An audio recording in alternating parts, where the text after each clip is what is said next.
So here I have a Paladin. So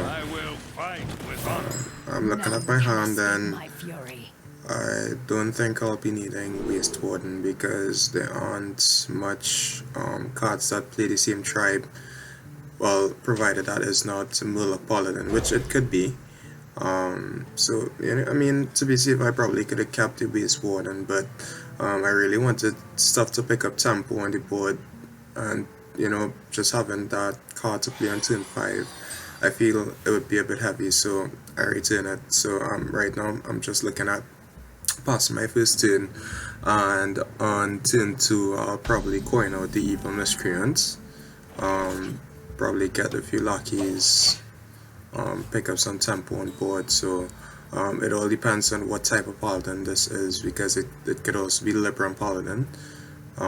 In that case, I would be looking at cards to silence, or because I run one Iron Big Owl in my deck, or cards to return to the hand like Sap, or maybe even Blackjack Stunner. So I have the secret, but I don't have any Blackjack Stunners. So I'm looking at it.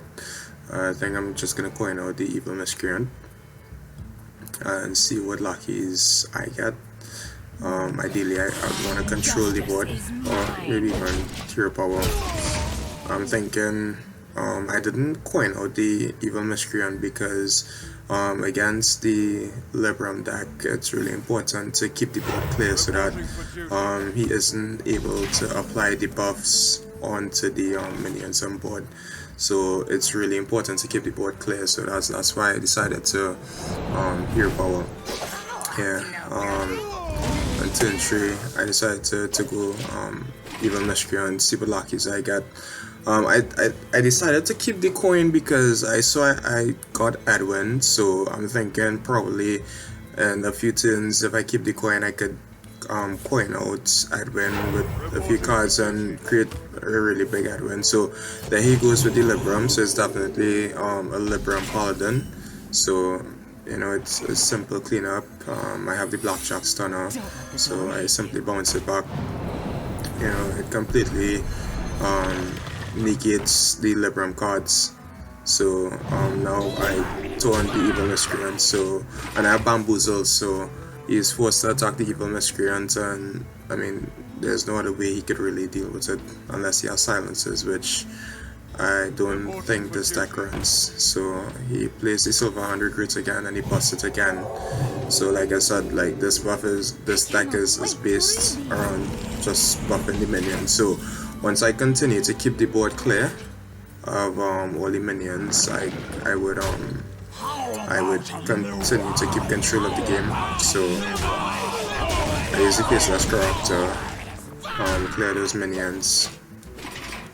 And he's pretty much behind on board, like he's really behind on the board, and it's a pretty decent board. So because his deck is based upon buffing the minions, he has to try to control my side of the board while getting minions to stick on board, but it's going to be very difficult for him. So he plays Consecration, he kills some of the minions, so I continue to keep the board clear.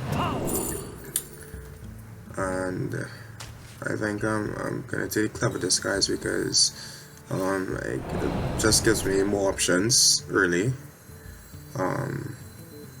So this is the Edwin thing I was talking about. So fortunately I got Hand of Protection, so that combined with the coin could give me a pretty big Edwin. So I go for the play this turn.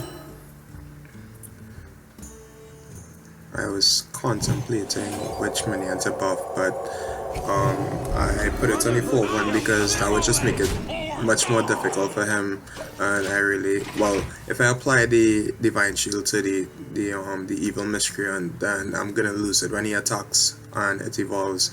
So the best play really was to put the Hand of Protection on the Corruptor. So he plays an Amber Watcher, he busts it.